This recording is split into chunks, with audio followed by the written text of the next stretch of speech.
Well, you know what they say. We've got each other. And that's a lot for love. So give it a shot. All that here on the Zero Dot Podcast. A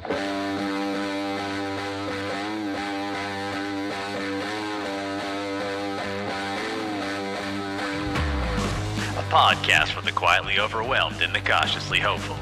When our chips are down and resources are low, we are our most powerful. Fighters of sanity, a balance of science and heart. Welcome to Team Human. This is the Zero Dot Podcast.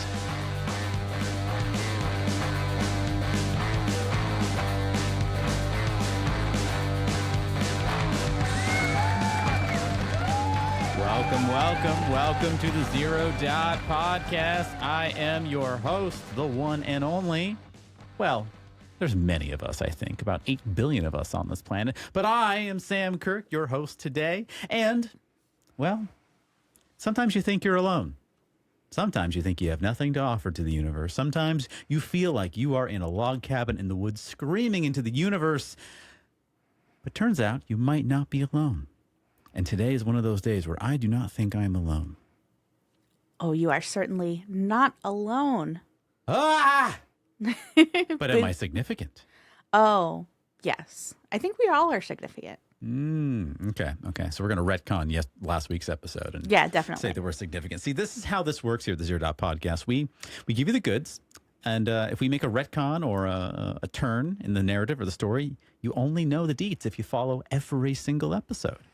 Yeah, you got to keep up. We're going to go left and then we go right and then we go right again just to confuse you. Of course. Yeah. I mean, that's just tips for a really compelling narrative. Well, for those that don't recognize that lovely voice, that is the voice of Crystal Kirk, smartest person in the room, my lovely wife, human resources aficionado, and overall spicy literature enthusiast. Crystal, welcome back to the show. Thank you for having me back. I must have done okay for you to invite me back.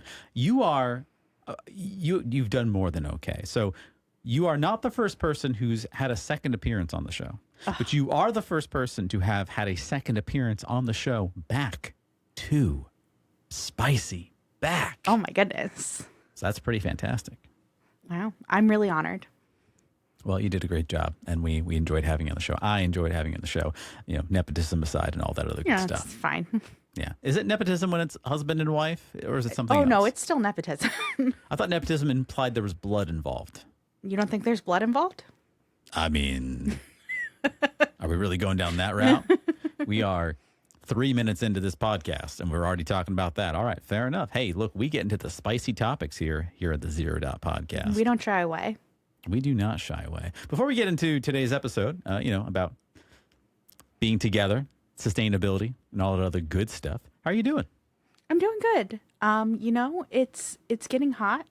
Yeah. Oh my gosh. July is upon us, and there's a heat wave coming. I'm not excited for that, but there's this lovely miracle of air conditioning that I am going to selfishly enjoy for a while. All of our Europeans are pretty upset at that, you saying that and pointing that out. Because, yes, we do have air conditioning here in the Americas. We have very nice air conditioning. There was a time when we did not have nice air conditioning. I remember those times. Do you remember those times, honey? I do remember those times. And then before those times, I remember the times of no air conditioning. Yes. On the third floor of a house with no ventilation of any kind. And we called those 3 T-shirt days. You woke up, showered, put on a T-shirt. Midday through, you took another shower, put another T-shirt on. 4 or 5 o'clock, you showered one more time, put another T-shirt on. Yeah, I remember those days myself. Yeah, those were the days when you were looking for any kind of excuse that you could imagine to go to a movie theater, to go to the mall. Let's go to the mall today. See, yeah. We got the jams here, folks. Any excuse we could do to kind of get corporate air conditioning. But here in the East Coast-ishness of the United States, we are fortunate, we'll say, to have very good air conditioning. I heard last week, so this is the week of June 29th, last week, France scored a record high of 104 degrees Fahrenheit, which is crazy for them. We've gotten in the 110s before here in the in the Phillies and the New Yorks and the Delawares and the Jerseys and the upper coasts here. But yeah, that's certainly incredibly hot, especially if you're not used to it, and especially if you don't have the infrastructure for it. That is just not a good time. But yeah, we've got hotter times coming up ahead. 4th of July is just around the corner for us. Woohoo, America 250. We're not at all excited about that, but that's going to give us about 104 to 105 degree weather during that period of time. 104 is what I saw. And that's exactly the time in which you want to be outside. Spoiler, we will not be outside for much of that, if anything. Maybe with a kiddie pool. I think we're looking into the finances of, we can't afford, a luxurious pool or even like a Caribbean vacation, but a kiddie pool, that Walmart special is looking pretty good about now. $30. $30. I think we can swing it, honey. I think we can swing that. Mm-hmm. Yeah. We might just do that, sit outside, get a nice little umbrella, drink a nice cool beverage, and pretend like we are somewhere that we are not, which is often the case here on the Zero Dot Podcast. But we are Team Human. We respect the solidarity of all of us. I firmly believe that we are strongest when we are most connected and most powerful. And so with that, I think we should dive into some good news. What do you think, my dear? I would love to hear some good news. I think I need some. Absolutely. Let's take a listen.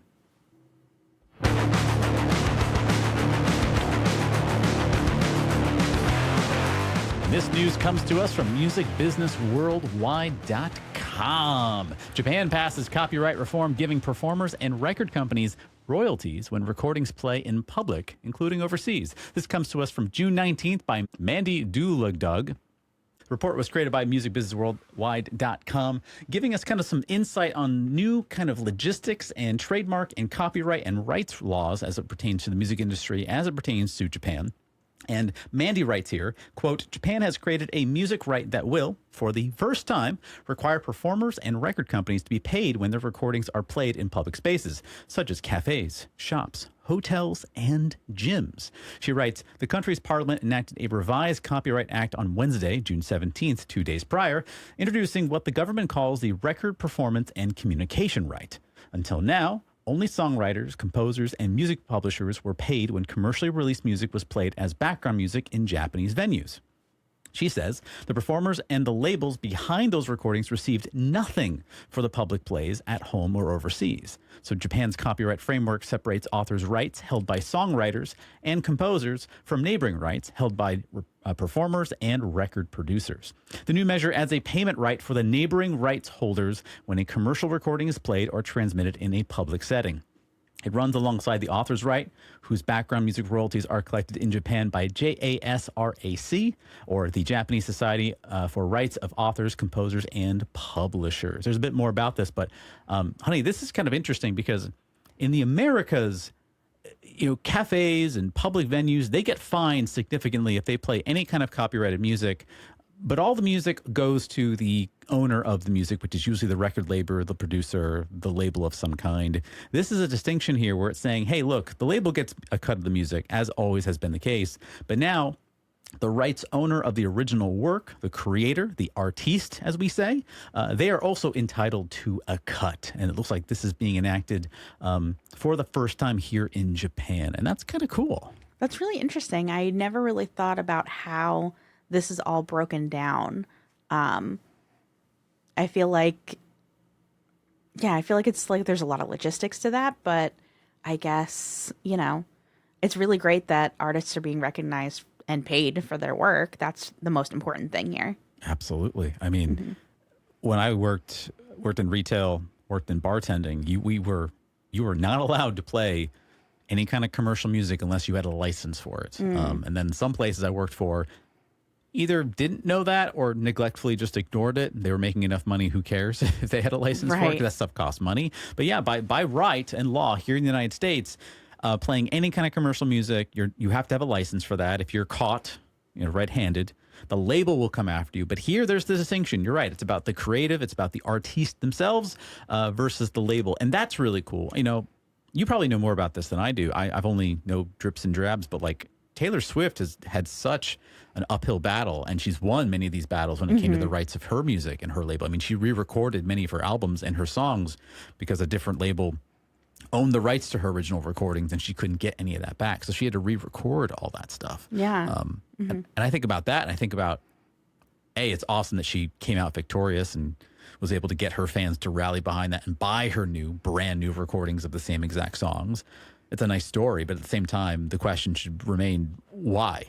Why should you have had to do that? Well, there's actually a lot of discourse about the amount of, albums that Taylor Swift has released and like whether it was worth it that she released basically the same stuff, and that, if you buy the real album, then you get more than what is streaming on like on a Spotify type service. There's like a bunch of stuff that I'm actually not very up on because I'm not. You're not a Swiftie? I appreciate the Swift. But I appreciate the Swift. I love to watch the Swift. I'll listen to some of the top hits from Taylor Swift, and I'll just leave it there because you don't want the Swifties up on your butt now. Absolutely, we don't want to upset any Swifties here in our chat, in our discussion today. But we respect the swiftness, as we might say. But yeah, I mean, when I think about this, I also think about the fact that like, as talented as you are as an artist, you have an uphill battle no matter what. And if you happen to get a hit, which, Taylor Swift has many hits, but like if you get one hit, I mean, that's like winning the lottery. And there's no telling you'll be able to get a second hit. And some people say, well, no, if you're talented, you'll get more hits. Not really. Sometimes logistically, like you are a talented, amazing, and incredible musician, but people only remember you from like one thing. Like Michael Jackson is a phenomenal performer and he's had many hits throughout his career, but nothing touches his Thriller album. And Thriller was made in conjunction with himself, Quincy Jones, and a bunch of collaborative artists. And it was also came out at the right time at the right place. And it's a phenomenal piece of work. Imagine if he had to fight for the rights of that entire album and try to rebuild himself. Again, I'm probably talking out my ass here, but I mean, I think this is kind of remarkable that Japan is ahead of us once again, the United States, in this regard, because Doesn't surprise me at all. as it turns out, what's interesting about this is, and this is quoting the article again from Mandy, the government says the right has already been introduced in 142 countries, and that among the OECD members, only Japan and the United States had not adopted it thus far. Now leaving the United States in the dust, Japan is obviously now adopting this particular practice. This reform has been years in the making, they say. Japan's Cultural Council had examined the right since 2023 before the cabinet approved the bill back on May 15th. So the House of Councilors then passed it on Wednesday, June 17th, completing its passage through the Diet. So a long journey to get this bill passed, but I'm excited. I'm excited for all the Japanese artists and all the creatives out there that are able to get their due diligence on that front. We here at the Zero Dot, we love our artists. Yeah. We love our creatives. The world does not turn as beautifully without you. So we give credit to all those individuals. We are pro-human here on this podcast. Do you remember during Trump's campaign, the second time around, there was... How many drinks in was I for that one? That's a good question. He was, I think it was during one of the rallies, he was playing music, and I forget the artist, a female artist, playing her music. Maybe it was Mariah Carey. I'm just talking out of nowhere here. And they like sued for using...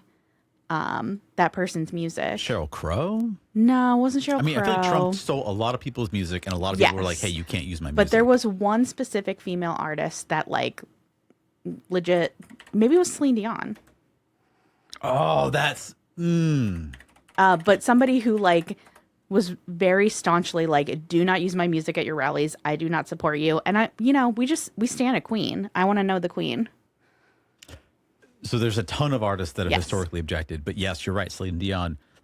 Celine Dion and her management team publicly condemned Donald Trump for the unauthorized use of her iconic song, My Heart Will Go On, at a 2024 campaign rally in Bozeman, Montana. Her team clarified that the usage was not authorized. She does not endorse him, and cheekily added, quote, and really, that song?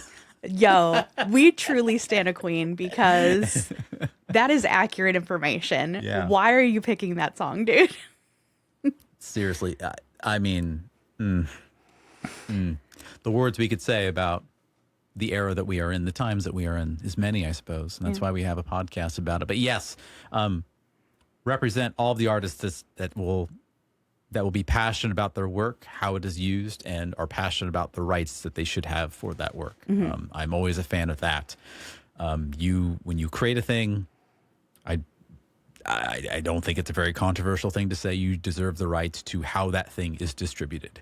If you decide it's public domain, you decide that. If you decide it's fair use, you decide that. If you decide it's, per use commission for fair use, whatever that means, like you get to decide the terms of that. You are the artist.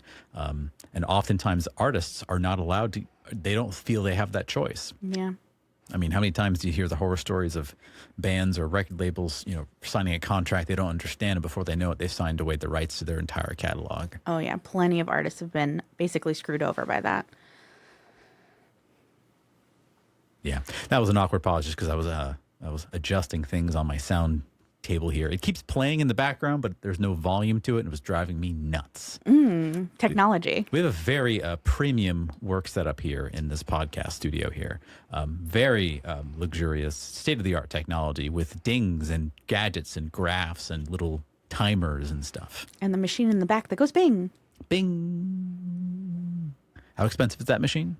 Did they ever say in that? No, I don't think they. I think they call it expensive. They might have. The yeah. machine in the back that goes bing. Yeah. One of my favorite films of all time. So once again, Japan. I'm a little jealous that you just are ahead of the curve in many ways for my country here in the United States. Also, the UK isn't doing so great in that regard either. But again, kudos to you, and wish you all the best. And we love a good win when it comes to artists' rights.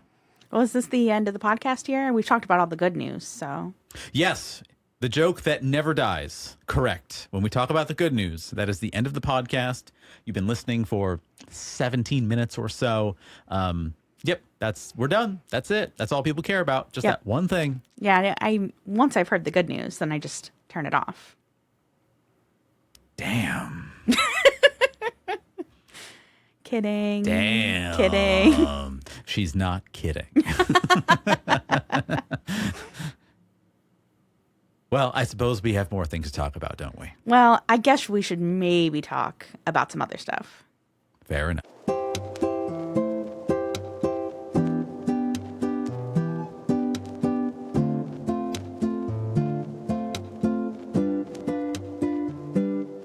That's right. As is customary here at the Zero Dot Podcast, we don't just talk about the good stuff. We talk about stuff that's not so great and what we can possibly do about that.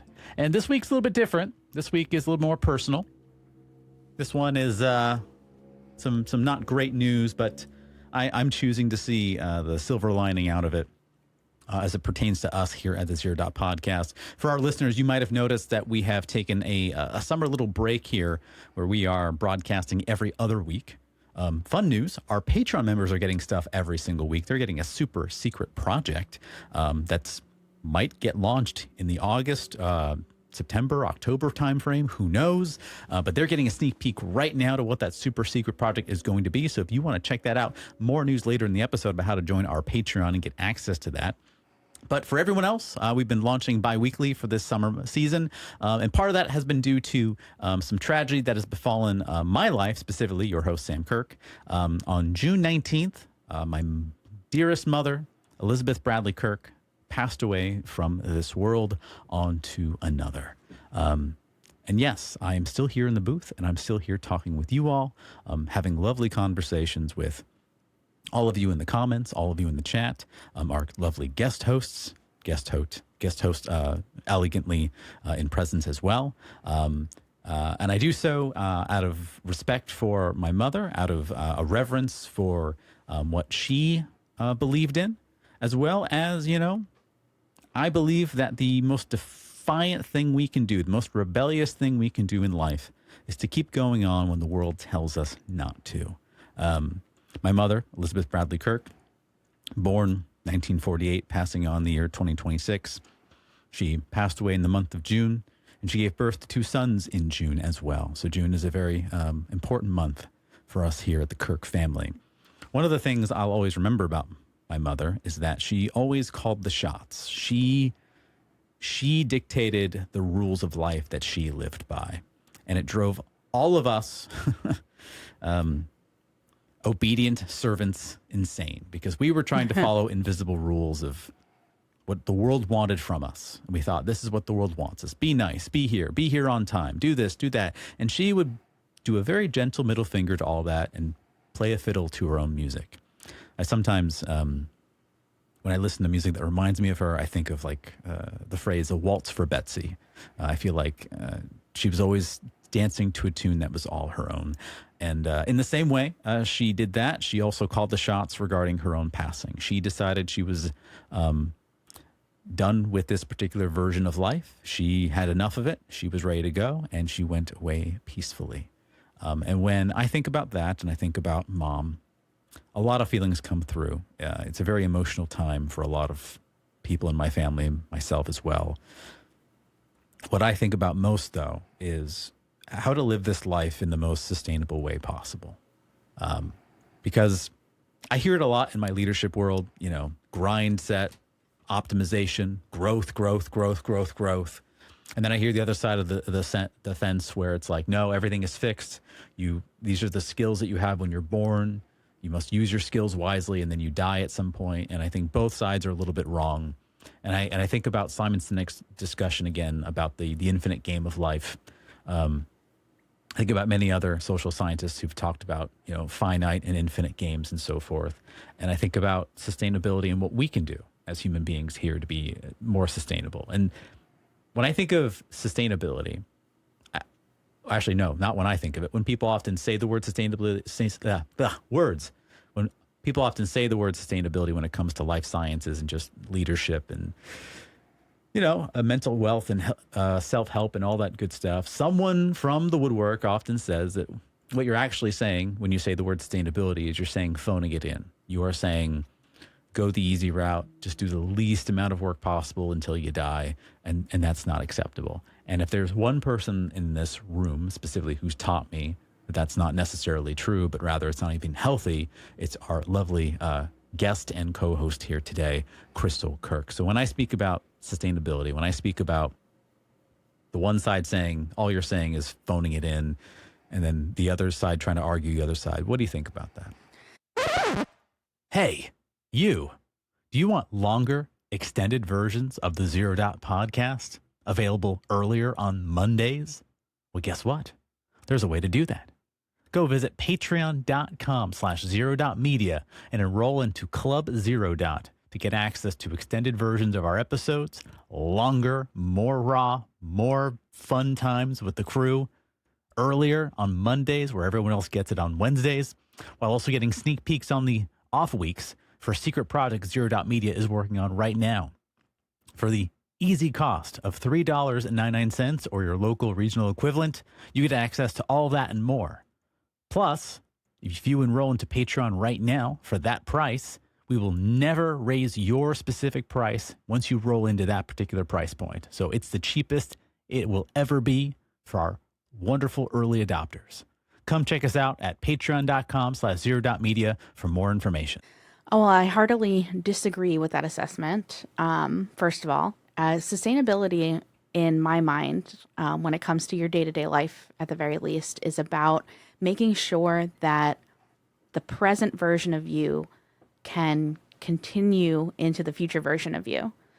The present version of you can continue into the future version of you. Yeah. I need to know more about that. Yeah. So, I know personally speaking, I get blinders on where I will continue to move forward regardless of anything because I have a task that I need to complete. But you can't run at 100%, 110%, 120, whatever, constantly. You have to take those moments for yourself in the moment and recognize when you need to slow down so that you can actually make it for the long haul. There are so many instances right now of just absolute burnout. I think that, and I won't speak to the pros and cons of like working remotely or working in an office, but I feel like in my personal life, when I do work remotely from home, I feel guilty. So I am continuing to just power through certain projects at the expense of my own mental health, where if I'm at an office, I'm getting stopped by people who want to chat with me. I'm grabbing coffee. I'm getting snacks. I'm taking a little walk. I don't feel as chained to my computer, at least not in the same way. So you're dovetailing sustainability and also into the aspect of, working from home. You're in the comfort of your own home. You're not in another physical place that is designed for work necessarily. Even if you have a work office, you're just not in that space. And so the guilt comes in, the feeling like you're not doing enough. Exactly. How does that manifest? How does that kind of look and feel for you? Oh, well, I'm an anxiety monster, so it's always just this thrum of gentle anxiety, and then... What did your shirt say that this one lady, Heather, thought was the greatest shirt of all time? Yeah, the other day when we were at the convention, it was anxiety, coffee, and existential dread. Yes. You're saying it not very confidently. It was coffee, anxiety, existential dread. Yes, accurate. Those things on your shirt. And the lady at the one person at the convention, Heather, she said very vulnerable, that she had not had coffee that day, and she was very angry, and that she went to the convention expecting iced coffee, and they did not have iced coffee, and they offered her a lemonade, and she says, lemonade is not coffee. Honestly, super relatable. Heather is a real one. Yeah, she is.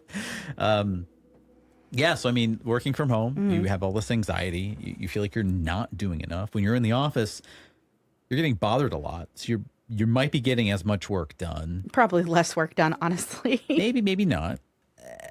And you don't have that feeling.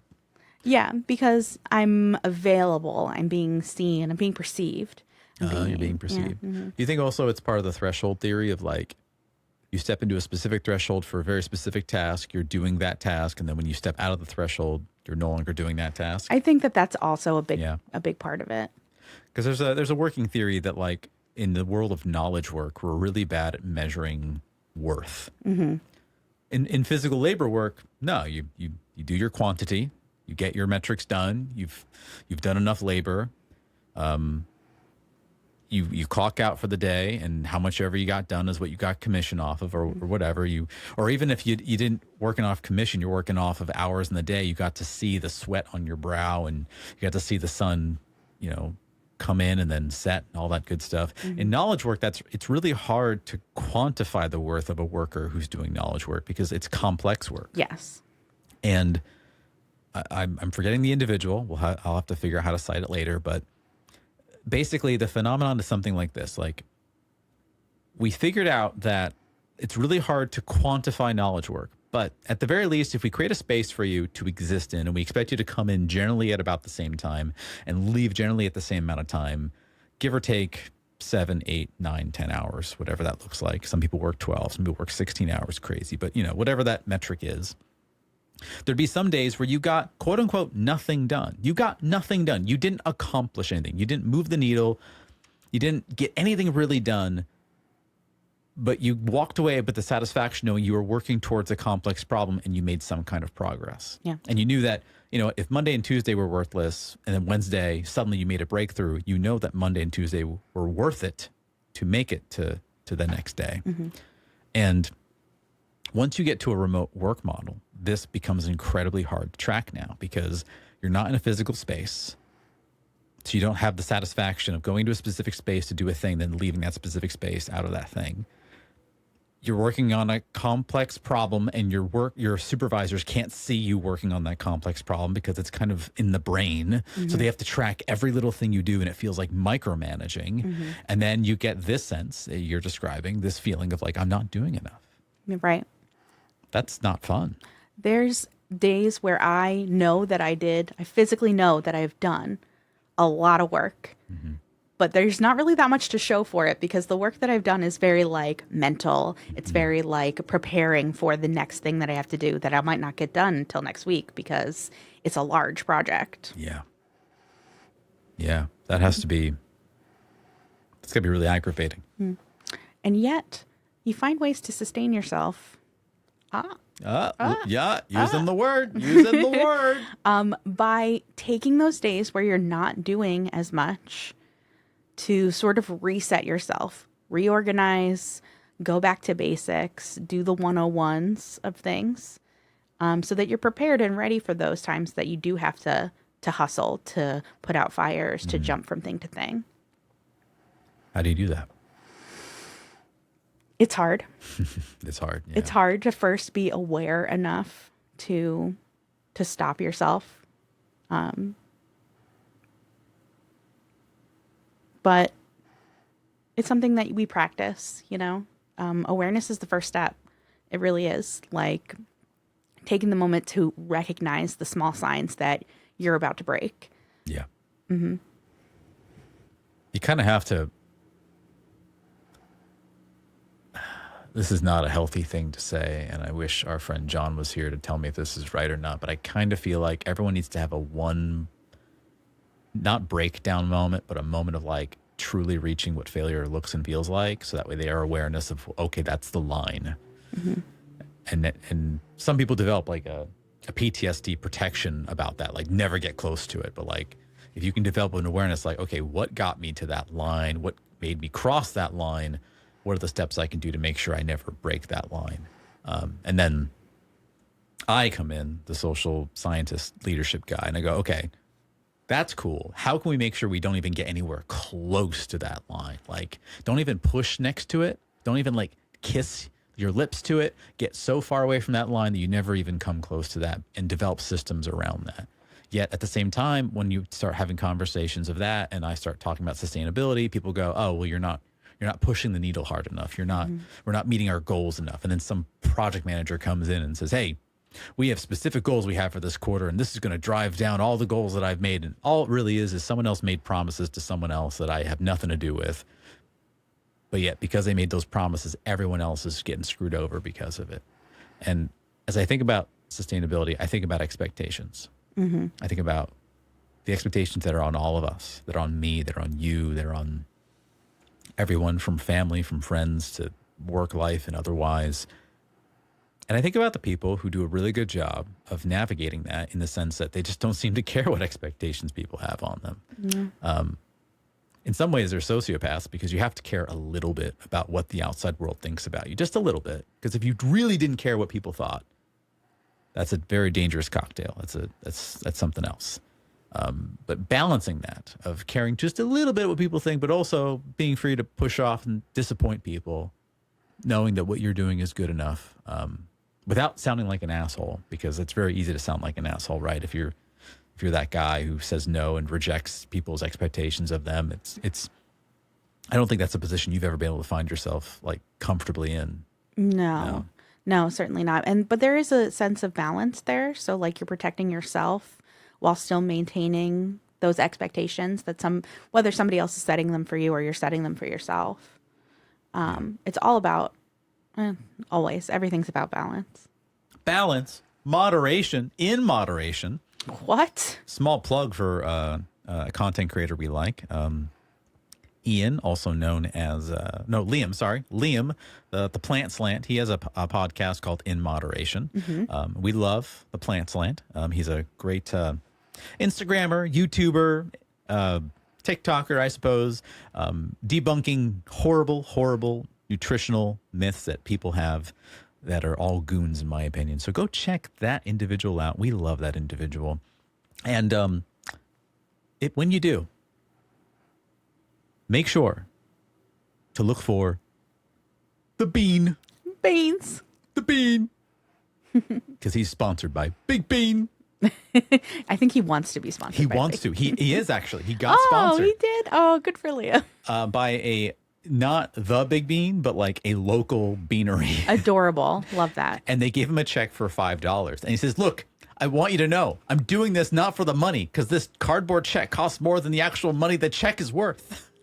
I just want to say that I'm sponsored by Big Bean. Beans. Very cute. What were we talking about? Sustainability. Yeah, and you had a great comment, and I dovetailed into, in moderation. Everything Yes. comes back to in moderation, in balance. The problem is, when I say balance and you say balance, that makes a certain person really frustrated. Like, I don't know what that means. It's hard. It's because it's ambiguous. what is balance because it's different for everybody. So people with anxiety like myself, we don't like living in the ambiguity of what is. I need a checklist. I need somebody to tell me that I need to take a 30-minute walk and 10,000 steps and eat 90 grams of protein and 25 grams of fiber, and then all my problems will be solved. Meanwhile, for another person, if you give them a checklist, they get anxiety from the checklist. And they're like, get the checklist away from me. Because we're all very different people. We're all very different. So what are the steps we can find out more about ourselves, knowing this, and I think I've talked about this before, knowing the fact that human beings are notoriously bad at knowing themselves. And like biologically, it's a common survey that goes out, but basically it's like they ask 100 people, hey, how many of you, raise your hand, believe you're self-aware? And 80 of them raise their hands. Like say 80 to 85% of people say, yeah, I think I'm pretty self-aware. Okay, dismiss the 20 people that didn't raise their hands. Okay, you self-aware people, now take this self-awareness assessment to see how self-aware you are. And only like 11% of the people who raised their hand are actually self-aware of any kind. So it's a common assessment that we think we're self-aware, but we actually aren't. So what do we do? How do we get that? Do you think those 20 so people that they dismissed are actually more self-aware because they didn't think they were Uno reverse? It might be. It might be. Because this is related to the topic at hand about, the loss of my mother. A very nice hospice nurse asked me how I'm doing and how I think I'm going to handle it when my mother passes. And I said, I'm okay, but also I don't know that I can actually answer your question because it hasn't happened yet.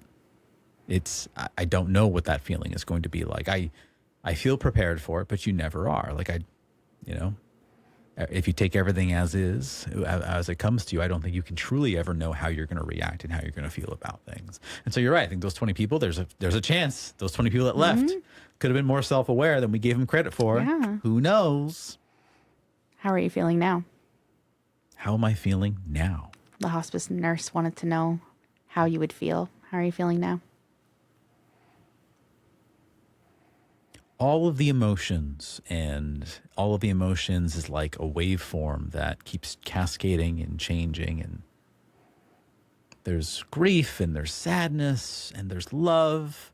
There's also anger and resentment and shame and guilt. And every little bit of time that goes by, not just per day, like per hour, it keeps volleying and changing. What is taking over what? But they're all happening all at the same time.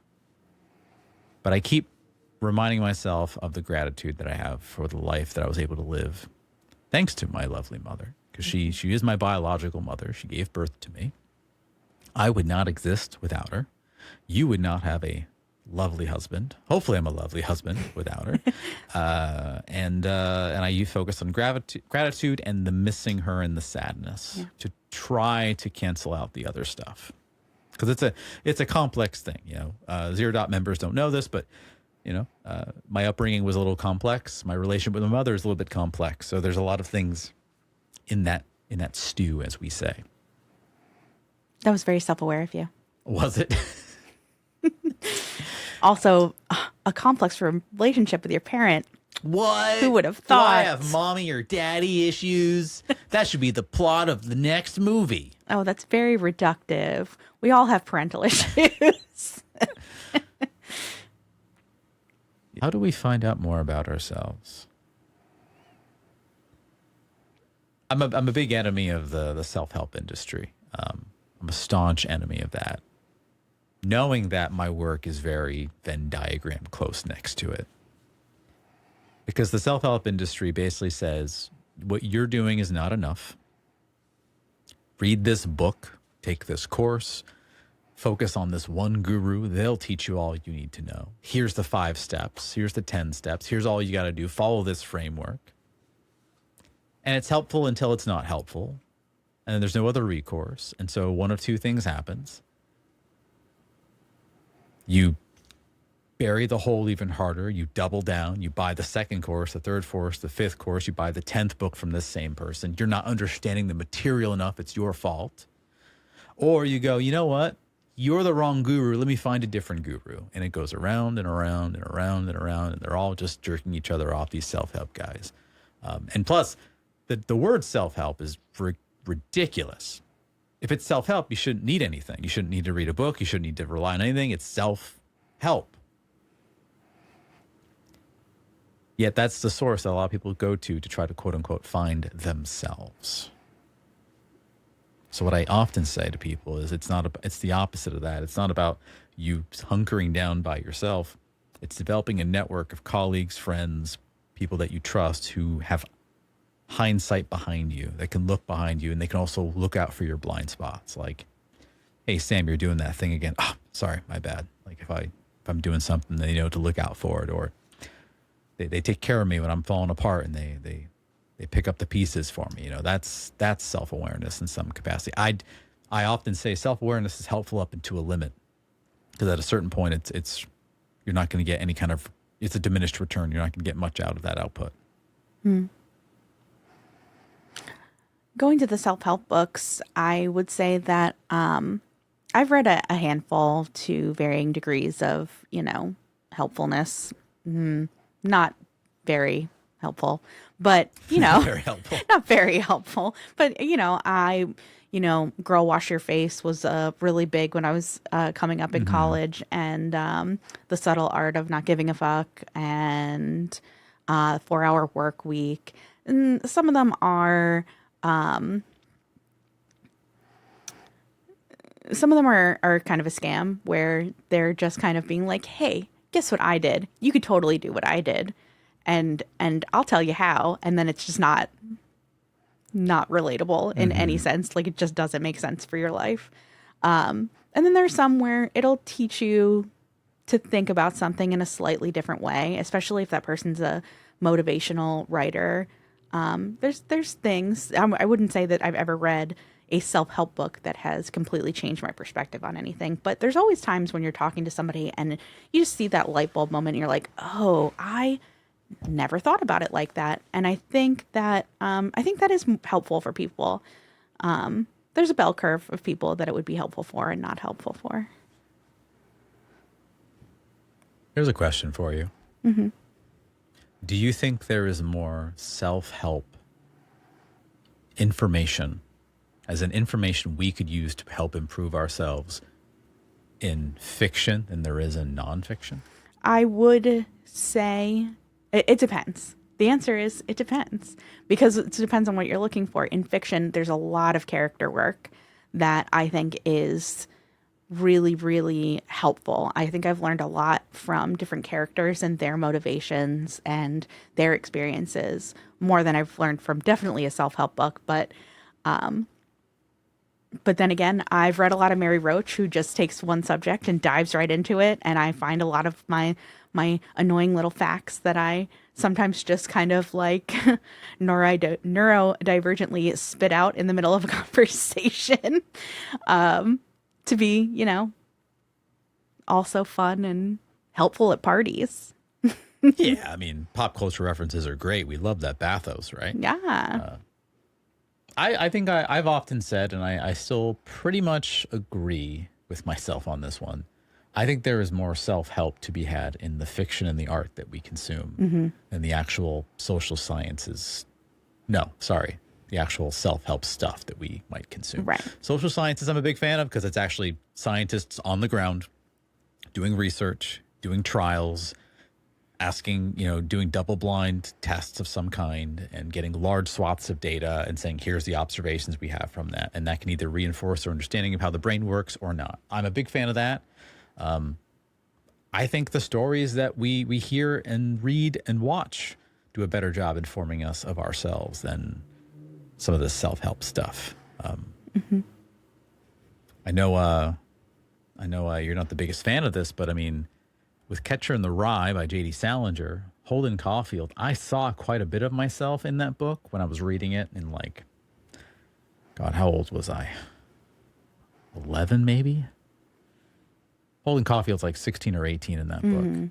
And I was 11 and I saw a bit of myself in that. And then I saw at the end where Holden Caulfield just kind of where his journey kind of ends. Or I guess you see the end of the journey in the beginning of the book, and then you kind of see how he got to the end of that journey at the end. And I'm like, oh, I got to change some things. And I would say that's pretty causal to all of my relationship with all the novels and literature that I've read, where I see a little bit of myself in that. Oh, for those that, well, no one can see this because we're not recording this.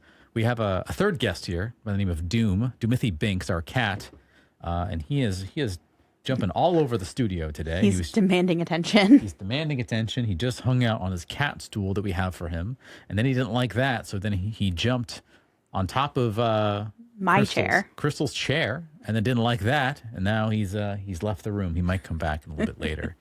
But yeah, I think literature, I think art, creative stuff does a better job. Yeah. A story, something that you can relate to, is super powerful. I would say that it's not that I didn't enjoy Catcher in the Rye, it just didn't appeal to me as a non-boy, perhaps, with, I don't know, social problems, I will say. What do you think Holden Caulfield's big problem is? Holden Caulfield's problem, in the most simplest way, in the way that would make sense on a podcast that we're recording right now, without talking about the book at a larger facet, he thinks so much before he does something, and he thinks his thoughts mean something. He's got thoughts about everything. I mean, that's the beauty of that book for me, is you're seeing his internal monologue constantly. Like, it just doesn't stop. It's just a constant internal monologue. Can I ask you a question? Yeah, sure. Do you remember the sister's name? I don't. I remember the sister's name, and I think that's why I didn't like Holden Caulfield. Okay, what's the sister's name? Her name is Phoebe. Phoebe, okay. Yeah. I remember the sister because she was more important to me in the book than Holden. Not that she had much screen time. She didn't. She appeared a little bit. She was kind of the impetus for his change, to be honest, in my humble opinion. She's the one that, Yes, the horses, the golden ring. Yeah, we can get all into the literature stuff some other time. For those that are listening, my wife just waved at me. Here's the funny thing. I know she would love to get into this stuff, but she's like, no. Well, not for this podcast. We'll talk about it later. We'll save that for another time. Yeah. Yeah, I mean, when we read and when we consume stuff, we pay attention to what resonates and speaks with us in all different kinds of ways. Does that help sustain you? Consuming art? Yeah. Absolutely. Yeah, I figured that was a yes. Yeah, 100%. As someone who has maybe 1% of artistry inside of himself and does a little bit of arty things in the background, I know that when I am in that space and making that thing, I'm making it to get something out of me. That's a truth that I understand about the universe, whether it's true or not, but it's how I believe the universe is. And I want, when I'm finally done with it, I want someone else to have it as well. So I think through metaphor, through storytelling, art, music, I think we can understand more about ourselves than we can these books that try to sell you something. Yeah. That's the other thing. Whenever they're trying to sell you something, go fuck off. That's my main thing. Don't fuck off. So we have to be aware of ourselves. We have to find things that find us joy or bring us joy or a deeper understanding. These are things that help sustain us. What else you got? Well, I mean, when we talk about what brings us joy, when interacting with other human beings, and like the smartest people on the planet think this too, so I don't think I'm alone here. We get a whiff. I can tell if you love what you're doing or if you're just going through the motions. Yes. We can just tell. We can smell it. We can detect it. There's something, the passion's in there. It's why I hear this all the time. People will say, you know what? I watch random shit on YouTube. Like someone's a wood maker. I have no interest in wood making of any kind, but this one guy on YouTube, he's like so passionate about it. He's nerdy about it. I love that shit. I put that on the background, or I'm watching it before I go to sleep, or like I binge watch it because it's fun for me. People love seeing passion in other people. Yeah. And in that way, I encourage every person to be passionate about whatever the fuck they're passionate about and do the things they're passionate about without regard of whether people will like it or not. Because who gives a fuck? Passion in and of itself is a very attractive quality in somebody. Yeah. And I think a lot of human beings are scared to do that stuff. They've been told not to do it for whatever reason. Fit in line, do the thing. Well, you can't be too into something, then you wouldn't be a cool person. Yeah. And you ultimately have to be cool. Cool. If the internet is teaching us anything, coolness doesn't fucking matter. What matters is you're doing your thing, someone sees you, they don't think you're cool enough, they put a label on you. And then what they're actually doing is gatekeeping you. Because the truth is, what that person should do is, hey, this isn't for me, but maybe it's for someone else. Because what we're seeing in the internet is all these, I'm going to use the word weird in scare quotes here, but weird people doing whatever they're passionate about. And it turns out, if you give it the global audience of the goddamn fucking world, not only do people find them, people are attracted to them, the right kind of people, and they become incredibly successful and they find a career, and there's no such thing as coolness. There's just simply, it's not for you. But we try to find this thing called normalcy, whatever normalcy means.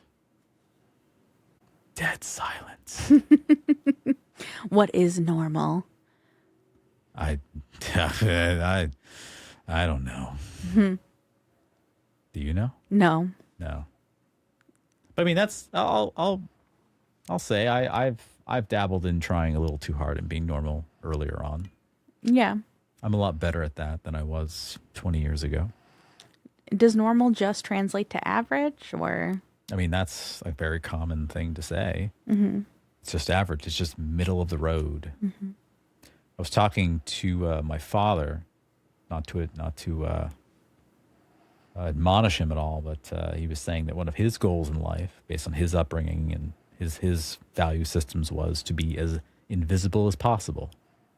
Do the work, be good at it, and be invisible. And I think I took from that too much earlier on in my personal and professional life, and it hurt me. And I had to learn that's not for me. That's not my way of doing things. And it felt like a silencing of who I am as a person. Again, everyone's different, right? But is normal average? I don't know. Yeah. There's a very good case to be made for that. Yeah, I relate to sort of being not necessarily invisible, but like pulling the strings in the background, being the knowledge base person. Yeah. To sort of move needles around. Someone else does the thing, but I'm the one. But I'm the one kind of giving the direction. Yeah. Yeah. And I respect the hell out of that. I thought I was that person. And what ended up happening was I was in a couple of situations where no one else, all of us wanted to be that person that you're describing, but then there was no one else doing the thing. And we're all waiting for that person to go fucking do the thing. It's a lot harder to be the visible person. Right. I think at some point I felt a calling, like I got to fucking do the thing then, because then I want to help the team, because then the team can start working dynamically. And then that happened more than once, a couple of times, over and over again. And I'm like, oh, wait, maybe this is my function. Because it wasn't painful for me to be the person doing the thing. It didn't hurt. And then I became blind to the fact that other people really don't want to be the ones doing the thing, and it hurts them a lot more than it hurts me.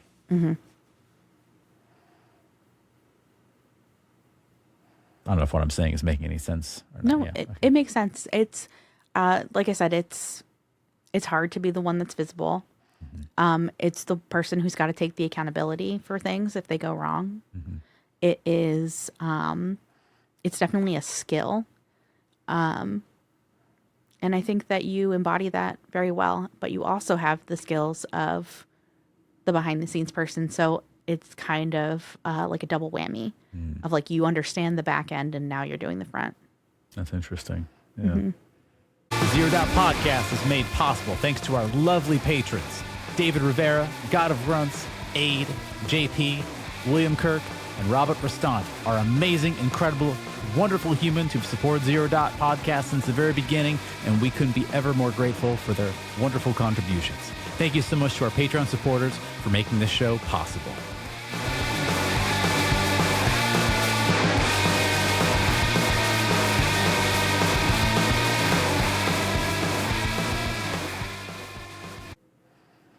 Yeah. I was talking to a colleague of mine, Ross Kobalak, who's a Disney actor, a working actor. And we were talking about this dynamic of like, we don't have that much of a problem being made a fool of. Like I'll be the guy you're laughing at. It's okay. Mm-hmm. That's all it is. You're just laughing at me and that's fine. And we were talking about people we knew professionally that were the opposite. Like, absolutely not. Do not laugh at me. Don't put me in the spotlight. Don't make me be the person doing the thing. And don't call me out like this. Right.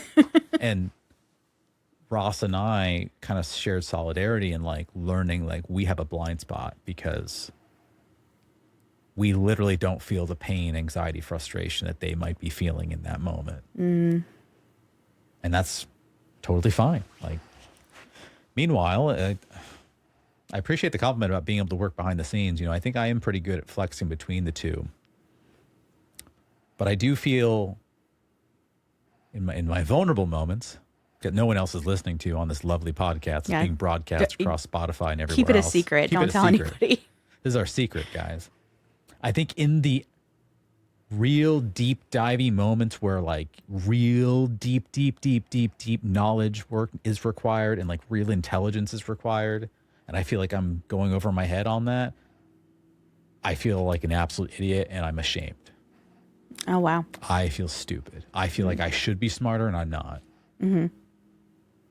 So sometimes I think my ability to get in front of the spotlight, the camera, whatever, is really just a way of me to obfuscate that. Mm-hmm. Like, I'm not as smart as the other guy, but I can do this at least. And maybe that's why we're a good pair, because I'm the complete opposite. Okay. The catching me out in a moment kind of a thing. Oh, don't like that. We don't like that. We got a lot of trauma around that. But the deep dive knowledge, I feel like I know enough that once I get to that point where I've hit my thing, I say, okay, I have hit my limit of knowledge, but I know where to go to get more information on this, or I know how to handle that. Yeah. Even if it's not, I don't know, even if it's not easy. Yeah. What's interesting though is that when you have been called out in moments that I've seen it anyway, you might be having this moment of like, I hate this. Like, this is really giving me a lot of pain, but I've seen you power through it. Oh, I mask very well. In the same way, I've been able to either mask or the sudden anger that I'm not smart enough at this thing. I just, no, let me just dive a little bit deeper and I just get through it. So I think it's just a mechanism of just coping through it. Yeah. Which none of this is sustainable. Like, just forcing yourself to have to break through this uncomfortability aspect, I don't think is sustainable. It's not. We have to go to therapy and work through all of our traumas. Honey, we can't afford therapy. We have a podcast. Oh, that's very funny. That's a joke. It's a funny joke, but it's a good joke. It's a depressing joke because therapy is expensive. Yeah, it is. Honestly, I was talking to someone who will remain nameless, but they will know who they are when they listen to this podcast, who was saying that when you think about it, alcohol is actually a really good medication for if you can't afford therapy, because it's cheap and it's available. And if you learn how to medicate well enough with it, you can operate well within life. And I agree with about 10% of that sentiment, and then the other 90% I do not. You agree with that alcohol can be cheap. It can be cheap, and it can feel like if you get the right ratio right, yeah, you got it figured out. Not quite. You feel like it is. Yes, but you actually don't. It feels helpful. Yeah. It feels helpful if alcohol reduces your inhibition. So if you are having trouble getting through that initial wall, sure, getting yourself a little tipsy so that you can hear yourself say the words that you need to hear Okay. I'm with you on that one. Yeah. And, we know people that when you first meet them, they're quiet. They don't say a damn thing. But then like 4 or 5 drinks in, they don't become like drunk. They just kind of open up more. That's all that happens. And so, yeah, I mean, it can do that for a lot of different people. I mean, there was a time in our early professional lives when I was working morning, day and night. And then I was going to happy hour almost every night or having a drink every night. And it was like my one way of coping with that life. Just that like I did the not intensity. Like. Yeah. And like that was when I had my worst anxiety during that period. And the alcohol just helped shut some of that down. Medication is also good if you can afford Medication, it. yes. So the thing is, therapy should be cheaper. Yes. Therapy should be controversial. Government or state partially funded of some kind. I know that sounds crazy. Okay. We've been talking a lot about hot takes. I swear it's going to come back around. We've been talking a lot about hot takes. This is my new hot take. New hot take. New hot take. Yep. Everybody should be required to do 1 year of a customer service job upon graduating high school. High school, yeah. And they should also be required to be in therapy. New hot take from me. So you and I have the same hot take. Mine's a little bit different. 2 years of customer service. Oh, you want 2 years? I want 2. Because I think in 1 year, it's enough to learn how hard the job is. But I think that's the second year you figure out how to be good at it. Because I'll be honest, first year I sucked and I hated it. I'm like, ugh. But then I thought there's no other way I can get out of this. So I got to figure out how to get good at it. And then was the beginning, from year 1 to 2, that's when I started figuring out the skill, the emotional intelligence, we'll call it. Okay. But I agree with you. Sorry. Yes. And I agree with you. And, yeah, everyone should be in therapy. Every single person. Therapy's great. I agree. We love therapy here on the Zero Dot Podcast. Big fans of it. Absolutely. Did we figure out how to become sustainable yet? Not yet. Let's keep going. So, sustainable. I think it's about your networks and your friends who keep you honest. I think it's about chasing what you love, but knowing that your love is not infinite. Some people will think, I'll just keep doing what I love forever. I'm like, no, you can't do it forever. You have to have some pain with some joy. Some pain with some joy. Otherwise, you don't really understand the joy. I'm a big fan of always leaving the tank a little bit. You haven't expelled the tank every day. Like, leave the workshop, the workstation, leave whatever your passion is when you still have energy for the next day. So that way every single time you're ready to go. I'm very into the spoons theory. So if you only have like 10 spoons for the day, you want to make sure you have a spoon or 2 left at the end of the day. So explain to me the spoons theory, because I think I know the spoons theory. Yeah. I think I do. I've used spoons a lot in my verbiage. Like, hey, I don't have enough spoons for that right now. This is similar to a very popular relationship TikTok that I watched. And I think it's going to help you explain it a little bit, or help me explain it to you a little bit better.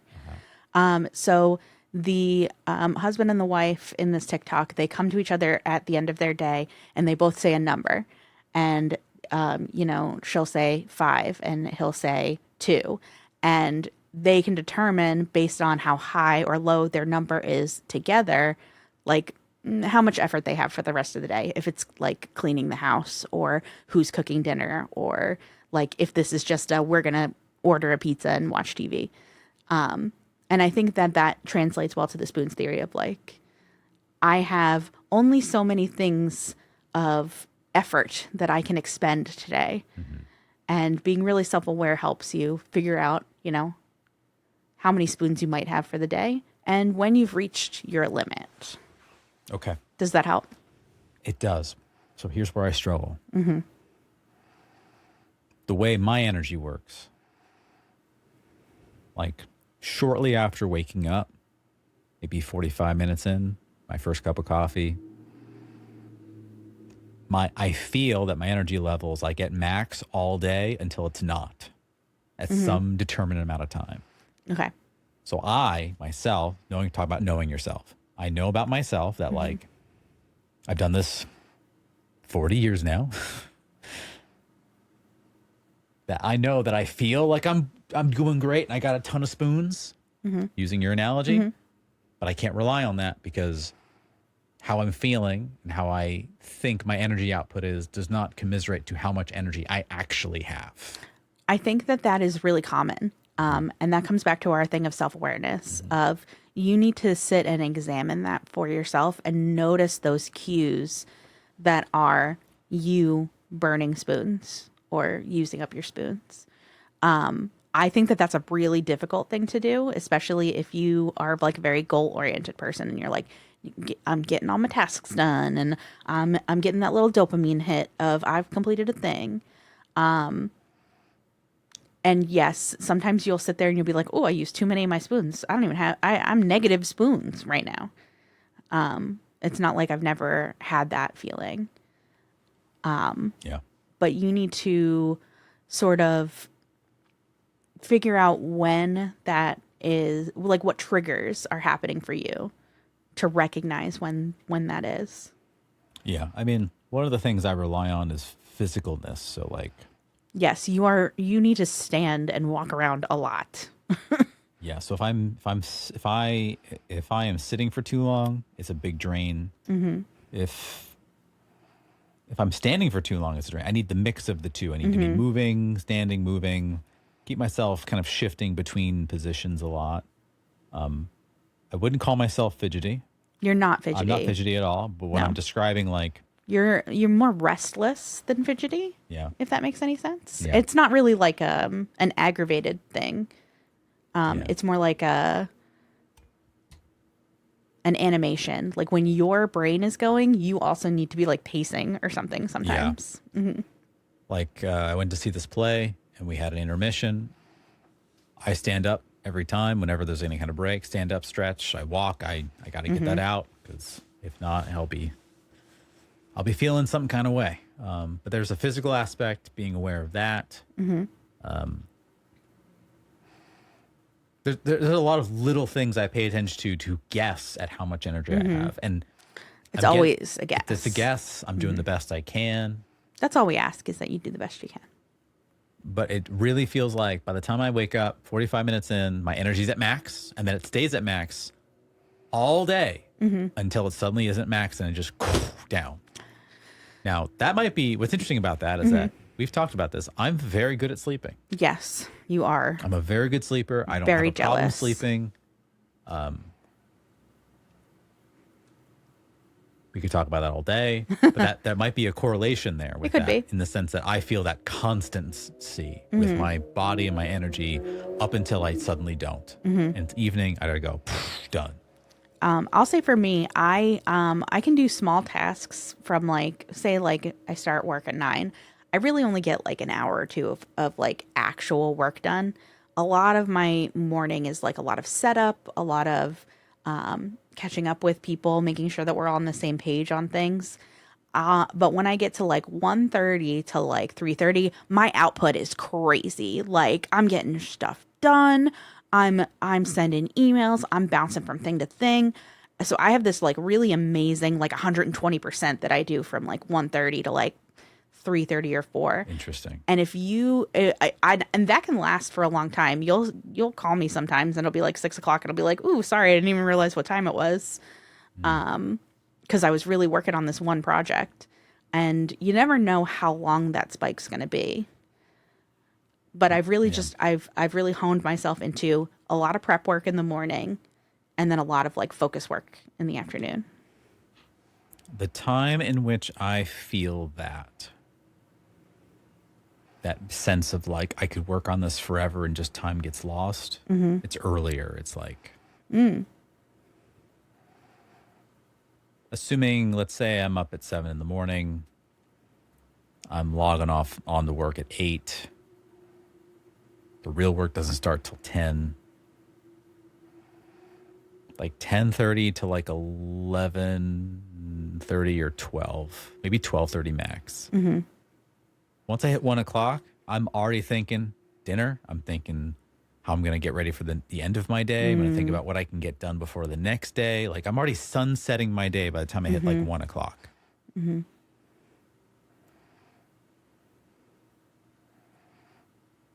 That's something to think about because Because I noticed that my brain works fastest in the earlier parts of the day. That's the difference. So if my energy is constant all the time, I notice that my brain acuity is faster. I can get a lot of little things get done really quickly in the morning or close to middle of the morning. I get complex things done really well. The back half, it's going to take me 3 times as long. well, you have to kind of like recognize that and make sure those complex things are happening in that couple hour stretch that you have there, and all of your like very, menial tasks, your stuff that's a little more manual, is happening in the back half of your day. The sort of like checklist part of your day. Yeah, I try. The problem with my job is I don't have the luxury of Yeah. always choosing that. I try. That's hard. Sometimes your job's not gonna work for you. I'm very fortunate that I can kind of like structure my day as needed. Yeah. And then there are the days I wake up at 4:30, Yeah, which are common when I'm doing when you're a doing, big, especially when you're traveling. when I'm traveling and doing a gig. And then what happens there is I can keep the energy output constant all day, but by that 5 o'clock, I'm done. Yeah. Well, I think that's a lot of you have an audience in those cases Yeah. because you're like running a class, and I think you thrive a little bit on a little dash of performance. Sure. You know what I mean? Performance tension, yeah. Yeah. And but I do think that you are ultimately an introvert, and that takes a lot of energy from you. Yeah. Uh-huh. So you need to rest your social battery, and your social battery is very closely related to your just general energy battery. Yeah. And humans are very circadian, like we do cycles. Everything's a cycle. Yeah, I think I'm an introvert. You think I'm an introvert. Disc doesn't think I'm an introvert. Disc, honey, you are wrong. I know, Disc is wrong. My dad thinks I'm an extrovert. And I keep telling him, no, I'm not. You're a little performative, but you're definitely not an extrovert. I mean, I've said it before, like the whole introvert extrovert thing's a flawed premise, but like assuming that we're going to keep that up as it is, And no one's 50-50. it's more like I enjoy extroversion. I really enjoy it, but that's not where I get my energy. I get my energy from being in my quiet moments of just recharging. It's a psychological concept that humans like to be put into boxes. So like do. Myers-Briggs, the Engram, like the whatever little test, a BuzzFeed quiz that tells you what type of cookie you are. Humans love that. All right, I got to give you my hot take. You just brought it up I'm ready for the hot take. because we're talking about sustainability, and you just said boxes, right? In my world, we're called leadership consultants, executive coaches. It's very common for many of us to be addicted to these things, these systems, this system and that system, and this puts you in different boxes, whatever. And there's only a few that I like. But the people that are like addicted to them, I'm like, this is part of the problem. You're addicted to a classification of yourself as if it gives you a deeper understanding of yourself. And all it does is validate that the social sciences, if they exist at all, has seen a version of you that's like you, so you don't feel as alone. That's all it really does tell you, right? Because if, like, my disc classification is, I forget the letters, but I think it was protagonist was the label it gave me. Here, I think it's Ian. That's your Myers-Briggs. Myers-Briggs, sorry. That was ENTJ. ENTJ. Yeah. Awkwardly typing it. Also known as a commander, whatever. And all that says is that, No, you're an INTJ. Well, Myers-Briggs thinks I'm ENTJ. Oh, that's crazy. Right? That's whenever I take the test, that's what they say. All that says is of the 16 Types. answers you could get, there's people that get that, and I'm not alone, right? And that, oh my gosh, when I take a survey, an inventory personality test, and it gives me a kicked back response, it's predated, pre-automated, and it's explaining all these things that I know about myself. Oh my gosh, someone has seen behaviors like me. Wait, are we not significant? I retcon my retcon. You retcon your retcon. I am significant, says the fleck of dust. And like, I'm a big believer in focusing on the individuality. You know, if it gives you solace, focusing on where you are common with other people, because it feels good to know to have known something about yourself that was so that you thought was so distinct about yourself, and know that it's not that distinct. A lot of people struggle with it. It feels good, but does it really help you? I don't know. I mean, I think people find a lot of solace in that, like, Aquarius for life with my Cancer husband. You do, yeah. I'm not really a big fan on that stuff. You are. I mean, you don't live your life by it. You don't sign it in blood or anything, but, sometimes it's helpful to see that and understand a certain part of yourself that you wouldn't have really thought about. Of course, those things are written in a way that it's very like, oh my gosh, people who are Aquarius are great leaders. Yes, I'm a great leader. I know. So my experience, not present company withstanding, when I run into someone who's really into that stuff, we're talking, of course, of astrology. And the discussion of what sign you might be are, immediately the person I talked to was like, oh my gosh, you are such a Cancer. Oh my God, I knew at the moment I met you, you were giving off such Cancer vibes. I'm like, what? Because then what that does is it makes everyone into 12 different categories of whatever based on whatever nonsense when they were born. When they were born. And I'm sorry, but you are much more than an Aquarius, my dear. I don't know. Aquarius is by far the best sign. Sure. Yeah, they're all the best. Insert blank is the best sign. How about that? How about that? Let's ask our Zero Dot members. Which astrology sign do you think is the best? Which is the best astrology sign? I will tell you that if you don't answer Cancer, I'll be upset. No, because the real answer is Aquarius. You must choose. Make Sam Kirk happy, the host. No, you guys know what to do. Get in the comments. Get in the comments. Get in the comments.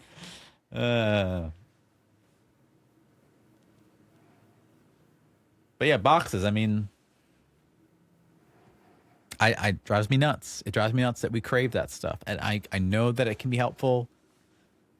It's helpful until it isn't. Yes, it's helpful until it is not. I know that in this part of my life, the back end of my life, I'm thinking, get me out of these boxes. Just get me out. I think when I was young, I really wanted to know what box I was in. Give myself a sense of place and purpose. Now I'm like, screw that, man. You're in a cardboard box like Snake.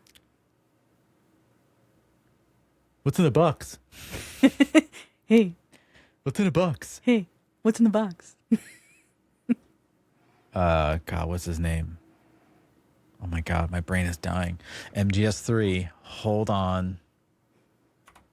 I'm so disappointed in you right now. My brain has been SIGINT.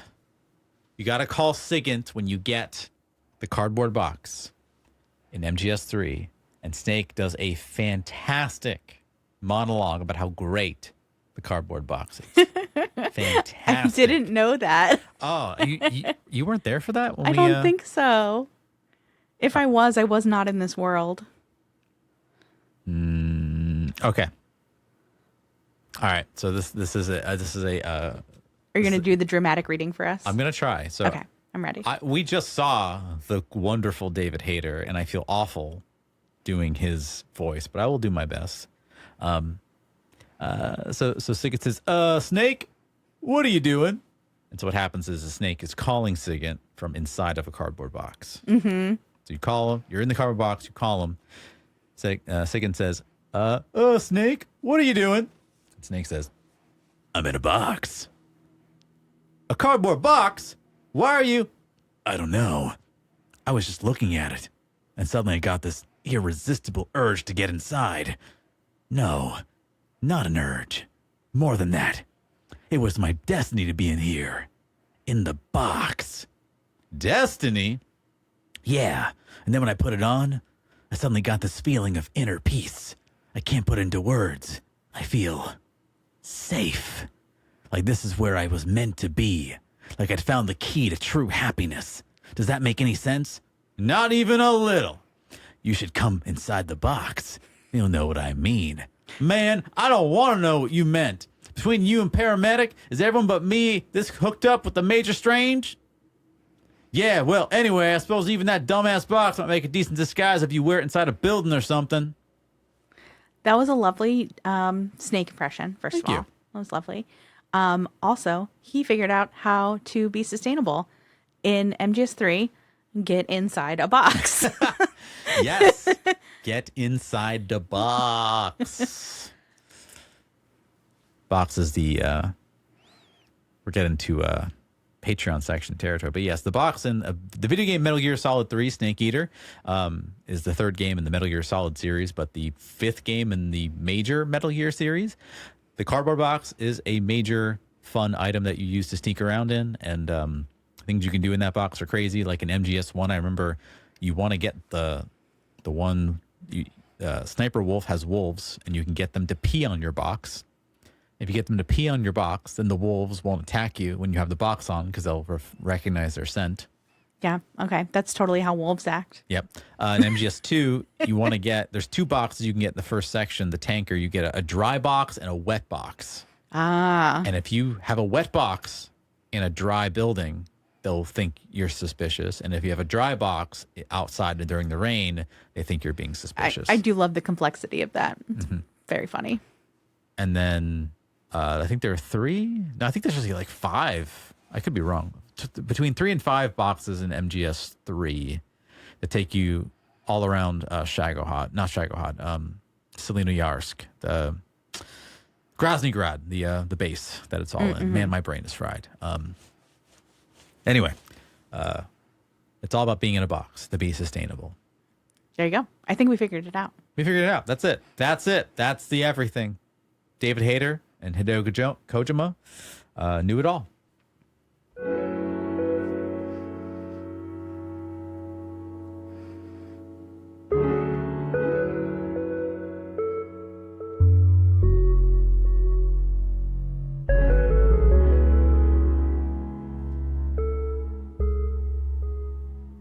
So we start, as we wrap up this episode of the Zero Dot Podcast, I want to do something a little bit different and say just a few words once again about my lovely mother, who passed away once again on June 19th, Elizabeth Bradley Kirk. And share, I guess, a little bit of a story about her so we can remember her. I can remember her. I'll share stories throughout, but share a positive story, one that I keep thinking back upon and recalling with a lot of fondness. So I've told you, Crystal, that, well, you know this about me. I love music. You sure do. I'm obsessed with music. I think music happens to be the bee's knees when it comes to a lot of, just human-made things. I vibe with music. And what might surprise you, I love music. My brother also loves music. Also, shout out to him. He listens to our podcast. My mother did not like music very much. I don't want to say she hated music, but it got close at times where she just thought all music was noise. And my father, he appreciates the lyrics of music. He's a big Bob Dylan fan, but he would be honest in saying that music is not his forte. So the fact that my mother produced two sons who love music is kind of interesting. An anomaly.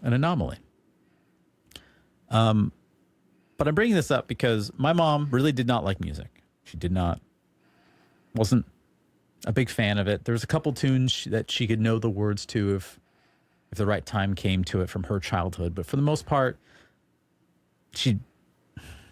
my brother was into country music and into like symphony orchestral music during his teens. And I was into like punk rock and even some pop music. And she thought it was all noise. But one of the fondest memories that I have is my mom would often, when I was a kid, like a really young kid, we're talking 5, 6, she'd bring me along for her in the car while she ran errands throughout the day. She went to the drugstore. She went to the grocery store. She went to a doctor's appointment. She did this, that, the other thing. And sometimes I'd have to go with her, but it was a treat when I got to sit in the car alone. Now, that might sound crazy to you, like sitting in the car alone, but like when I got to sit in the car and alone, I got to listen to the radio. Now, this is how old we are. No CD player. It was a tape deck that didn't even work, I don't think, and all we had was FM radio. And I would try to listen to all kinds of music, but I recall the one type of music that my mother didn't get upset if she came into the car and listened to when I was listening to it was classic music. I think it was like 98.1 was the station for classic music here. And by classic, we're talking like 60s music, 50s and 60s, somewhat 70s music.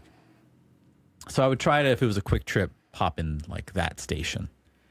And one time I pop into a track and I catch like the middle of the track and the music mesmerizes me. It just like, it speaks to my soul. It's like, it's a melody I'd heard a bunch of times before, but I know I'd never heard it before. I catch some of the words. And then my mom comes into the car. You hear the ding, ding, ding, ding of the car door, like saying, hey, the door's opening.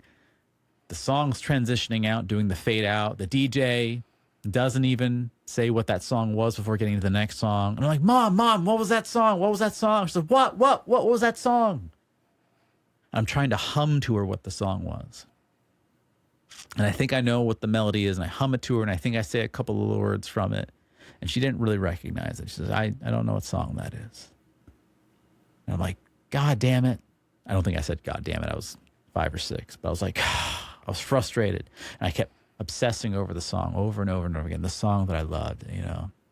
Da na na na na na na na na na na. Something about a horse. Who knows?